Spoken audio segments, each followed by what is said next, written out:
Chicken noodles.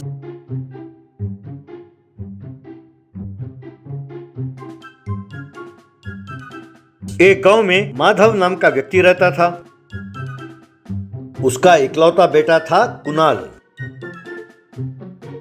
Madhav की इच्छा थी कि वो अपने बेटे को फॉरेन में पढ़ाए, लेकिन कुणाल को पढ़ने की इच्छा बिल्कुल नहीं थी। एक दिन जब माधव दफ्तर से घर लौटा, पिताजी, बहुत देर से मैं आप ही का इंतजार कर रहा हूँ। मैंने खास आपके लिए पकोड़े बनाए हैं, गर्मा गर्म है, कहकर प्लेट में पकोड़े लाकर दिया। माधव ने अपनी पत्नी संगीता की ओर देखा। क्या बात है, आज हमारे साहब का प्रोग्रेस रिपोर्ट आया है क्या? इससे पहले कि संगीता कुछ कहती, अरे वाह पिताजी, आपने एकदम ठीक पकड़ लिया। ये लीजिए, यही है, आप इसमें साइन कर दीजिए। माधव ने प्रोग्रेस रिपोर्ट देखा। जब तुमने प्यार से पकोड़े खिलाए तभी मैं जान गया था बेटा कि जरूर ऐसा कुछ होगा। ये कैसे मार्क्स लाए हो बेटा? एक सब्जेक्ट में भी तुमने 40 से ज्यादा मार्क लिया ही नहीं। कहकर कुणाल के कान खींचे। मेरे दोस्त हरिदास के बेटे चिंटू को देखो, वो हर सब्जेक्ट में 80% से ज्यादा मार्क्स लाया है। अगर तुम्हारे मार्क्स के बारे में किसी को पता चला तो मेरी इज्जत तो जाती रहेगी ना। ये बात नहीं है कि तुम होशियार नहीं हो, लेकिन पढ़ाई में ध्यान नहीं देते हो बेटा। तुम अपनी माँ को रसोई में जाने नहीं देते और खुद अजीब अजीब पकवान बनाते रहते हो। अगर सबको तुम्हारे बारे में पता चल गया तो मेरी तो बेइज्जती हो जाएगी। मैं सबसे डींगे मारता रहता हूँ कि मैं अपने बेटे को फॉरेन में पढ़ाऊंगा। तुम मेरे दर्द को कब समझोगे बेटा? कहकर सिर पीट लिया। कई साल बीत गए।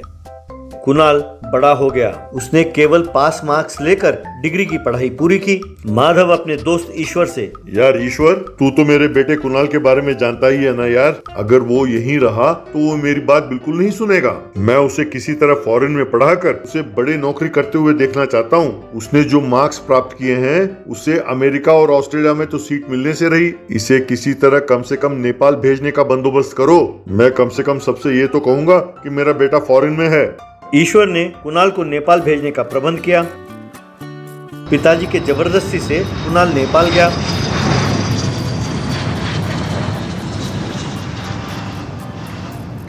दो साल बाद कुणाल घर लौटा।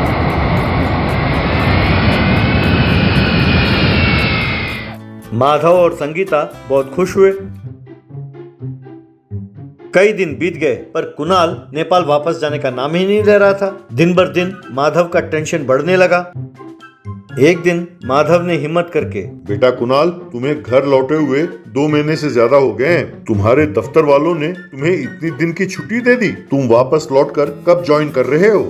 मैं तो नौकरी छोड़कर यहाँ आया हूँ पिताजी। मैं वापस नहीं जा रहा। मैं यहीं कोई छोटा धंधा कर लूंगा। मैंने बैंक लोन के लिए अप्लाई किया है। वो लोन मिलते ही मैं धंधा शुरू कर दूंगा। माधव बड़े चाव से, कैसा बिजनेस बेटा? कोई सॉफ्टवेयर कंपनी खोल रहे हो? आप हमेशा जल्दबाजी करते रहते हैं पिताजी। कुछ दिन रुकिए, आपको पता चल जाएगा। कुछ दिनों बाद कुणाल ने एक ठेले पर नूडल्स का धंधा शुरू किया।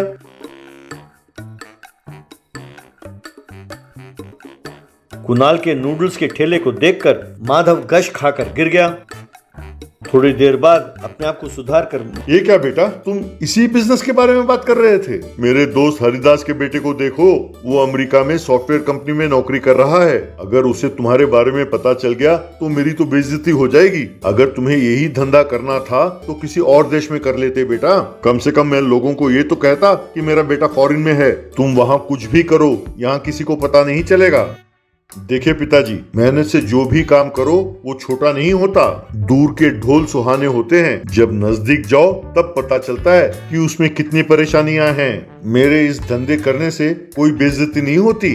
मैंने 2 साल नेपाल में मेहनत की और सीखा कि इसे बनाते कैसे हैं। इस उम्र में मैं आप दोनों के साथ रहकर आप दोनों का देखभाल करना चाहता हूँ। मुझे इसी बात की खुशी है। कुणाल अपने ठेले में chicken noodles, black noodles, chocolate noodles वगैरह बनाकर बेचने लगा।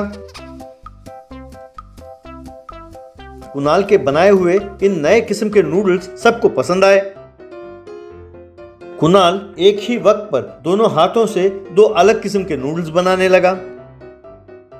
बहुत जल्द कुणाल के नूडल्स काफी मशहूर हो गए और लोग दूर दूर से कार में आकर उसके नूडल्स खाने लगे। बहुत जल्द कुणाल को काफी लाभ हुआ। उन लाभ के पैसों से कुणाल ने 2 रेस्टोरेंट खोले।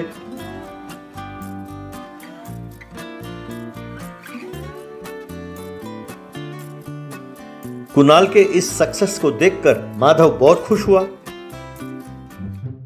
कुछ दिनों बाद माधव कुणाल से, मुझे माफ कर दो बेटा, मैं तुम्हारे बचपन से ही अपने दोस्त के बेटे चिंटू के साथ तुम्हारी तुलना करता था।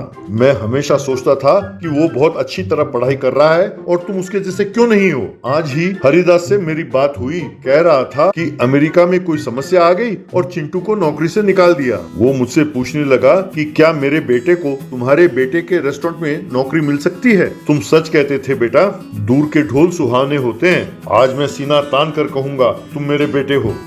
माधव में आए इस बदलाव को देखकर संगीता और कुणाल बहुत खुश हुए। KFC chicken cooking. कोल्हापुर नाम के गांव में गुरुदत्त मीराबाई नाम के बूढ़े पति पत्नी बंडी पर चिकन पकोड़ी, चिकन फ्राई, तंदूरी चिकन बनाकर बेचते थे। उनका व्यापार अच्छा खासा चलता था। एक दिन पीयूष नाम का आदमी उस गांव में बड़ा सा रेस्टोरेंट शुरू किया।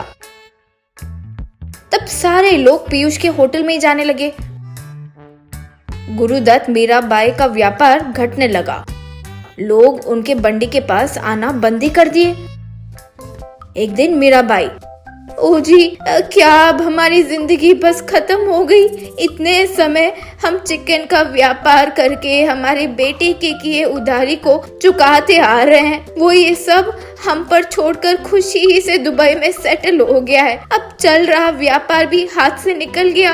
अब उधारी देने वाले भी सब आकर एक ही बार हमसे पैसे मांगने लगेंगे। क्या करें जी? मुझे तो कुछ समझ में नहीं आ रहा है।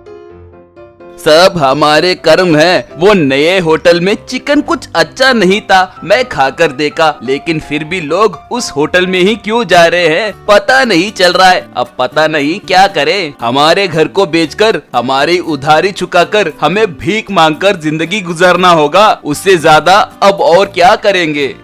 मीराबाई रोने लगी। एक दिन श्रवण नाम का एक आदमी उनके घर आया।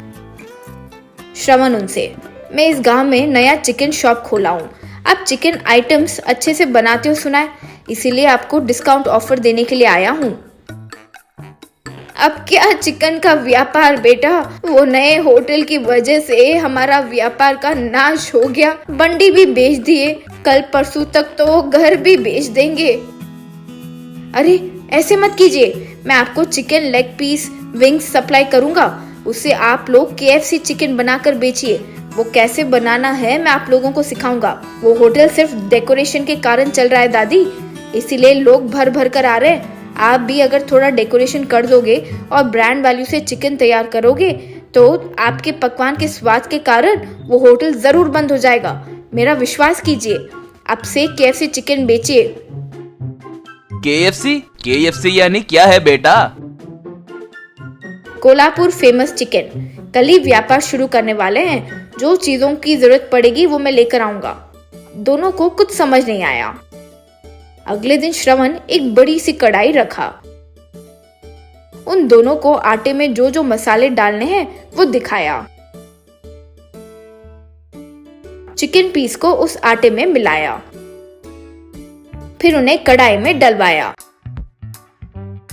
KFC चिकन रेडी हुआ।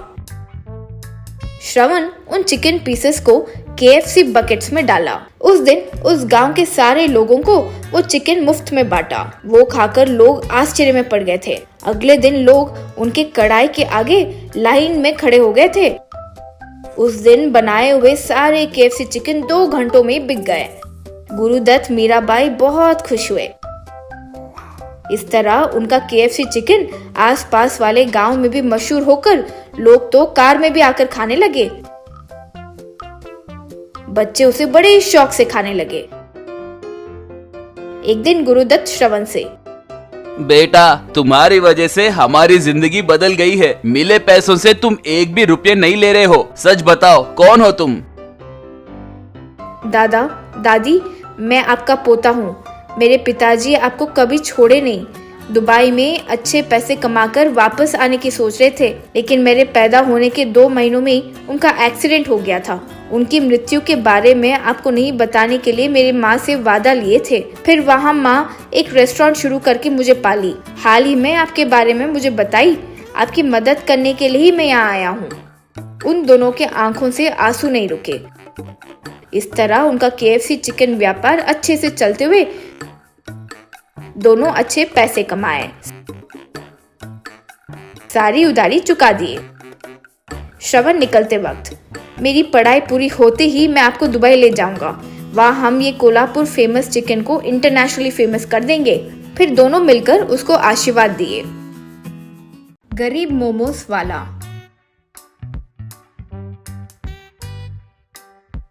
एक गांव में अखिलेश नाम का एक आदमी रहता था। वो एक फैक्ट्री में काम करता था। एक दिन अखिलेश परेशान होकर घर आया। अखिलेश की पत्नी सिया, ओ जी क्या हुआ, क्यों परेशान हो? क्या बोलूं सिया, हमारे फैक्ट्री ओनर सबको बुलाकर बोले कि कुछ दिनों में फैक्ट्री बंद करने वाले हैं। तुम सब लोग दूसरा कोई काम ढूंढ लेना, यूँ बोले। मैं क्या बोलूं समझ नहीं पा रहा हूँ। इतनी सी बात के लिए इतना क्यों परेशान हो रहे हो जी? जब किसी के लिए काम करोगे तो ऐसी चीजें ही होती रहेंगी। आप नौकरी छोड़कर खुद से कोई व्यापार शुरू कीजिए ना। खुद का व्यापार करना आसान थोड़ी है, उसके लिए इतने निवेश के पैसे चाहिए होते हैं और मुझे तो कोई अनुभव भी नहीं है। आपके पिताजी साइकिल पर घूमकर मोमोज बेचा करते थे, आप भी अब वही काम कीजिए। उनके पास आपने मोमोज बनाना तो सीख ही लिया है ना। कभी कभार मेरे और बच्चों के लिए बनाते भी हो ना, बहुत स्वादिष्ट होते हैं। उसके लिए निवेश के भी पैसों की जरूरत नहीं है, बस थोड़ी मेहनत करनी होगी। मैं भी आपकी मदद करूंगी। अगले दिन से अखिलेश मोमोज बनाना शुरू किया। उसके बनाए मोमोज का स्वाद सिया को छकाया। बहुत स्वादिष्ट है जी, एकदम ससुर जी बनाए वैसे ही हैं। अखिलेश बहुत खुश हुआ। अखिलेश अपने बनाए मोमोज उसके पिता इस्तेमाल करने वाले पुराने साइकिल पर रखा। वो लेकर बेचने निकल पड़ा। अखिलेश अपने साइकिल को उस गांव के एक कॉलेज के सामने ही रोका। लंच टाइम में सारे विद्यार्थी आकर अखिलेश के पास से मोमोज खरीदकर खाने लगे। अखिलेश तैयार किए हुए सारे मोमोज खत्म हो गए। अखिलेश बहुत खुश हुआ। धीरे धीरे अखिलेश के पास मोमोज खाने वाले स्टूडेंट्स कम हो गए। अखिलेश तैयार किए हुए मोमोज में से आधे भी नहीं बिक रहे थे। अखिलेश फिर से परेशान होने लगा। फिर क्या हुआ है जी, क्यों इतना दुखी हो रहे हो? व्यापार तो अच्छे से चल रहा है ना? अभी तो ठीक है, लेकिन आगे धीरे धीरे सब घटने वाला है। हम जब मोमोज बनाने लगे तो बनाए सारे मोमोज बिक जाते थे, लेकिन अब बनाए उनमें से आधे ही बिक रहे हैं। कॉलेज स्टूडेंट सारे वो वीरू के बनाए बर्गर पिज्जा खाकर सेहत खराब कर रहे हैं। हमारे मोमोज कोई नहीं खा रहा है। कॉलेज में पढ़ने वाले बच्चों को कोई सेहत के बारे में नहीं सोचते, सिर्फ रंग और स्वाद पर ही आकर्षित होते हैं, इसीलिए बर्गर पिज्जा खाते हैं। हम भी हमारे मोमोज को रंगों से आकर्षित बना सकते हैं। तब उनके और हमारे बीच फर्क क्या होगा? उन्हीं की तरह हमें भी हानिकारक रंग इस्तेमाल करना पड़ सकता है। लोगों को नुकसान पहुंचाने वाली कोई भी चीज मैं खाने में इस्तेमाल नहीं करूंगा। वो मेरे पिताजी ने मुझे सीख दी है। इसलिए तेल में तलने वाले पकोड़े समोसा छोड़कर बहुत मेहनत करके मैं भाप से बनने वाले मोमोज बनाता हूँ। देखिए, मन हो तो मार्ग भी दिखता है। मोमोज को रंग बिरंगे बनाने के लिए सिर्फ केमिकल रंगों का ही इस्तेमाल करना जरूरी नहीं है, असली रंग भी इस्तेमाल किया जा सकता है ना। हल्दी का इस्तेमाल करेंगे तो पीला रंग आता है, बीटरूट से लाल, पालक के पत्तों से हरा रंग, रेड कैबेज से वायलेट रंग और नीला रंग लगा सकते हैं। स्वाद का स्वाद और सेहत का सेहत, क्या कहते हो? तुम जो उपाय दे रही हो वो बहुत बढ़िया है सिया, मैं सामान लेकर आता हूँ। अगले दिन अखिलेश रंग बिरंगे मोमोज तैयार करके साइकिल पर रखकर कॉलेज के सामने आया। विद्यार्थी सब वीरू के पास से बर्गर पिज्जा खरीदकर खा रहे थे। अखिलेश के साइकिल पर रंग बिरंगे मोमोज देखते ही वो जो भी खा रहे थे उसे छोड़कर सब लोग अखिलेश के साइकिल के पास भागे। अखिलेश तैयार किए हुए सारे मोमोज बिक गए। अखिलेश बहुत खुश हुआ। जल्दी सिर्फ कॉलेज स्टूडेंट्स ही नहीं गांव के सारे लोग अखिलेश के पास ही रंग बिरंगे मोमोज खाने लगे। बहुत कम समय में ही अखिलेश का व्यापार तरक्की करने लगा। अखिलेश 2 सालों में ही एक अच्छा घर बनवा दिया। उससे ये आइडिया देने के लिए और साथ निभाने के लिए सिया को शुक्रिया अदा किया। सब खुशी से जीने लगे। गरीब माँ ऑमलेट वाली। बिजनौर नाम के गांव में पंडरी बाई नाम की एक बूढ़ी औरत रहती थी। उसे जो पेंशन मिलता था उससे पूरा महीना चल जाता था। एक दिन एक भिखारी पंडरी बाई के घर आकर माँ भूख लग रही है, कुछ है तो दान दो माँ। यूं भीख मांगने लगा। वो दादी जो खाना खा रही थी उसी में से आधा लेकर ये लो बेटा, ये खाना खाओ कहते हुए उसे दी। बहुत धन्यवाद माँ, खाना खाकर 3 दिन हो गए थे माँ। पंडरी बाई धीरे से अपने घर में चली गई। 1 महीना पंडरी बाई को पेंशन नहीं मिला। उसकी वजह से पंडरी बाई पेंशन ऑफिस गई। श्रीमान, मेरा नाम पंडरी बाई है, मैं 70 साल की हूँ, मुझे इस महीने पेंशन नहीं मिला। पंडारी बाई जी, सब अपडेट हो रहे हैं जी। आपकी तरह ही कई लोगों को अब तक नहीं मिला। शायद ये परिस्थिति 1 और महीने ऐसे ही रहेगी, लेकिन तीसरे महीने में एक साथी आ जाएगा। अरे ये 3 महीने कैसे चलाऊं बेटा, जरा अपने ऊपरी अधिकारियों से बात करके मेरी कोई मदद कर दोगे क्या? वो पेंशन जब आएगा तब आप लोग ले लीजिए। दादी, आप जैसे कई लोगों को नहीं मिला है, सबको ऐसे देते गए तो हम कैसे चलाएंगे बताइए? जरा बात को समझिए, यहाँ से जाइए। पंडरी बाई अपने घर लौटी। घर पर बैठकर पंडरी बाई खुद में, अरे ये 2 महीने में क्या करूं? मेरे पास जो पैसे हैं वो ज्यादा से ज्यादा 15 दिन चलेंगे, फिर क्या करूं? इस उम्र में तो मुझे कोई काम भी नहीं देगा, मैं भीख मांगूं क्या? हे भगवान, यूं सोच रही थी कि पंडरी बाई को एक उपाय सूझा। तब वो अपने घर के बगल वाले रोड पर, जहाँ नूडल्स की दुकान, चाट भंडार सब था, वहीं पर पंडरी बाई एक छोटा सा रेडी लगाकर ब्रेड ऑमलेट बेचने लगी। वो देखकर वहीं मौजूद चाट भंडार वाला, क्यों दादी, हमारा मुकाबला करने लगाई हो क्या? अरे वैसे कुछ नहीं है बेटा, मुझे 2 महीने पेंशन नहीं मिलेंगे कह रहे हैं, मेरे पास तो बहुत कम पैसे बचे हैं, इसीलिए ये काम कर रही हूँ बेटा। वो बातें सुनकर चाट भंडार वाला, ठीक है दादी, लेकिन इतनी धूप में आप कर पाओगी क्या? जीने के लिए कुछ तो करना ही होगा ना बेटा। फिर पंडरी बाई ब्रेड ऑमलेट बेचना शुरू की। रास्ते पर से गुजर रहा एक व्यक्ति आकर, दादी ब्रेड ऑमलेट कितना? 10 रुपया बेटा। ठीक है, 1 दो। कहकर जल्दी जल्दी वो ब्रेड ऑमलेट खाकर, दादी बहुत स्वादिष्ट बनाई हो, कहकर वहाँ से चला गया। दादी ब्रेड ऑमलेट 10 नहीं रहता, मिनिमम 30 रुपए का है। 30 रुपए? कहकर आश्चर्य में पड़ गई। ठीक है बेटा, लेकिन सिर्फ अंडा, ब्रेड और ये पेपर प्लेट का दाम मिलाए तो 7 रुपए है, तब भी मुझे 3 रुपए का लाभ मिलता है ना बेटा। अरे दादी, ऐसे रहा तो आप व्यापार कैसे करोगे? तभी पंडरी बाई के पास 2 व्यक्ति आए। दोनों में से एक व्यक्ति, दादी ब्रेड ऑमलेट कितना? 10 रुपए बेटा। 10 ही क्या? ठीक है, 2 देना। फिर दोनों वो ब्रेड ऑमलेट खाकर, अरे वाह वाह वाह, कितना स्वादिष्ट बनाई हो। आजकल में इतना बढ़िया ब्रेड ऑमलेट कभी नहीं खाया दादी, कहकर वहाँ से चले गया। ऐसे पंडरी बाई बहुत पैसे कमाने लगी। 15 दिन के बाद पंडरी बाई पेंशनर के पास गई।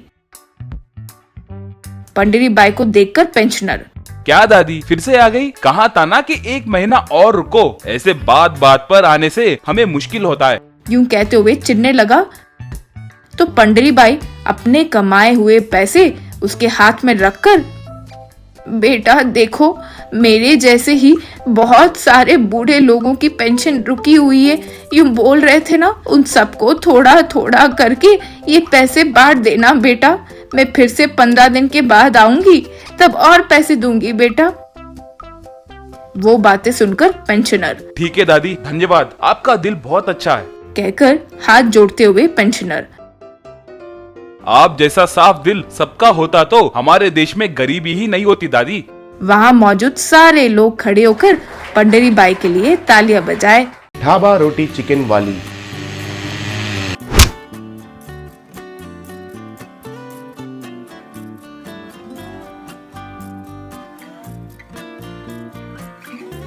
लक्ष्मीपुर नाम के गांव में राधाबाई नाम की एक औरत ढाबा चिकन रोटी चलाती थी। वो क्वालिटी मेंटेन करते हुए खाना बनाती थी, इसलिए बहुत लोग उधर आकर मजे से खाते थे। ये सब उनके होटल के सामने होटल चलाने वाला चाहल को बिल्कुल पसंद नहीं आता था। एक दिन चाहल उनके असिस्टेंट रोहित से, रे क्या है रे, ये लोग हमेशा राधाबाई के होटल में जमा होते हैं, तुम्हें कैसे लग रहा है मुझे मालूम नहीं, लेकिन मुझे तो बहुत शर्म लग रहा है, कैसे भी करके उस शॉप को बंद करवाना होगा। क्या भैया, वो काम वाले के लिए ढूंढ रहे हैं कहकर पता चला। अगर हमारे आदमी को उसके पास काम पर रखेंगे तो क्या करना है वो खुद देख लेगा। अरे ओए, हमारे गांव में तुम्हारा और मेरे अलावा और बड़ा एड़ा कोई तो नहीं है, हम तो नहीं जा सकते हैं, फिर कैसे? भाई आप कुछ फिक्र मत करो, बगल वाले गांव में मेरा पहचान वाला जुम्बो नाम का एक क्रिकेट प्लेयर है। क्रिकेट बहुत खेल खेल के उसको एक आदत पड़ गया है, हाथ में जो भी मिलता है उसको फेंक देता है। उसकी वजह से वो किसी भी नौकरी में 2 दिन से ज्यादा टिक नहीं पाया। आजकल उसको काम चाहिए कहकर मुझे पूछा था, उसको उधर सेट कर देते हैं, उसके हाथ में रोटी आए तो एक एक कस्टमर के चेहरे पर फेंक देगा। अगले दिन जुम्बो क्रिकेट खेल रहा था। वहां जाकर रोहित ने राधाबाई के ढाबा के बारे में बताया। भाई बहुत शुक्रिया, बहुत दिन से नौकरी ढूंढ रहा था भाई, अच्छा नौकरी दिलाया, बहुत थैंक्स, आपका नाम बिल्कुल रोशन करूंगा भैया। अगले दिन राधाबाई के पास जाकर जुम्बो ज्वाइन हो गया। फिर उसके बाद जुम्बो रोटी बनाकर कस्टमर्स के चेहरों के ऊपर फेंकने लगा और प्लेट में सब्जी भी उनके ऊपर गिरने के वजह से लोग राधाबाई के साथ झगड़ा करने लगे। अगले दिन जुम्बो कस्टमर्स पर नहीं लेकिन सड़क पर बाइक्स में जाने वाले लोगों के ऊपर भी रोटियां फेंकने लगा और वो रोटियां उनके मुंह पर लगकर वे लोग गिरने के वजह से वे भी राधाबाई के साथ झगड़ा करने लगे। और वैसे ही हर रोज जुम्बो रोटियां फेंकने के वजह से राधाबाई के पास लोग आना कम कर दिए। फिर एक दिन उसके शॉप में चाहल आया। क्या बहन, पूरा व्यापार गिर गया जैसा लग रहा है? बेचारी, असल में व्यापार ज्यादा होने के कारण काम वाले को रखी, मगर उसके आने से पूरा व्यापार ही गिर गया है। अरे मगर हमारा जुम्बो भाई भी कोई कम आदमी नहीं है। असल में एक हफ्ते में इतना बिजनेस हमारे पास लाएगा नहीं सोचा था। बेचारी, इस झटके से राधाबाई का चैप्टर क्लोज। अब उसके कस्टमर्स को वापस कैसे लाकर आएगी? कहकर चले गए। उसके अगले दिन जुम्बो के पास आकर राधाबाई, देखो भाई, मेरे पति के मरने के बावजूद मैं अकेले बहुत मेहनत करके अपने बच्चों को पाल रही हूँ। जानबूझकर मेरे साथ ऐसे अन्याय करना सही है क्या, बोलो? सॉरी दीदी, मुझे काम चाहिए था, मगर मेरे हाथ में कुछ भी आया तो उसको फेंकने की आदत हो गई है। उससे कैसे छुटकारा पाना है वो भी मुझे समझ में नहीं आ रहा है, मगर तुम्हें तकलीफ देना मेरा सोच में नहीं था। तो फिर एक काम करो, फेंकना ही तुम्हारा प्रॉब्लम है ना, उसको ही परफेक्टली प्लेट में गिराने का प्रैक्टिस करो। उसके बाद सही से कस्टमर के प्लेट में डालने से तुम भी फेमस हो जाओगे। तुम जो बोल रही हो वो सही है दीदी, आज से तुमने जैसे कहा वैसे ही अच्छा प्रैक्टिस करूंगा। बाद में जुम्बो कुछ दिनों तक अपने कमरे में रोटी को प्लेट में फेंकना बहुत अच्छे से प्रैक्टिस किया। ऐसा बहुत दिन प्रैक्टिस करने के बाद जुम्बो प्लेट में रोटियां फेंकने में परफेक्ट बन गया। बाद में राधाबाई के ढाबा में आकर उनको सीधा कस्टमर्स के प्लेट में फेंकने लगा। वो देखकर कस्टमर्स जुम्बो का टैलेंट का तारीफ करने लगे। फिर जुम्बो का नाम पास वाले सब गांव में फेमस बन गया। उसको देखने के लिए ही कस्टमर्स आने लगे। वो देखकर चाहल सह नहीं पाया और एक दिन ढाबे में आकर, अरे जुम्बो, अब तुम्हारा इधर काम खत्म हो गया, हमारे होटल में आ जाओ, वहाँ पर पराठे डोसे ऐसे लोगों के प्लेट में फेंकने का काम देता हूँ, आ जाओ। कौन हो तुम? मुझे काम दूंगा कह रहे हो? क्या रे, क्या सोच रहे हो मेरे बारे में? राधा दीदी मुझे उनके खुद के भाई जैसा देखती है और तुम्हारे जैसे धोखेबाज के पास कोई काम करेगा क्या? जाओ जाओ। अरे जुम्बो, काम के लिए नहीं आना है तो नहीं आऊंगा कहो ना, मगर बीच में तुम्हारे जैसे धोखेबाज के पास काम नहीं करूंगा ऐसा मत कहो, वो मुझे डांट रहे हो जैसा लग रहा है। अरे सच में ही तुमको मैंने डांटा है रे नालायक कहीं के। मुंह बंद करके आप दोनों यहाँ से चले जाइए, नहीं तो तुम दोनों को भी रोटी फेंकता हूँ ना, ऐसा गांव के बाहर फेंक दूंगा। कहने की वजह से वो दोनों डरकर वहाँ से भाग गए। तब से लेकर राधा भाई का ढाबा और जुम्बो का रोटी दोनों अच्छा फेमस बन गए।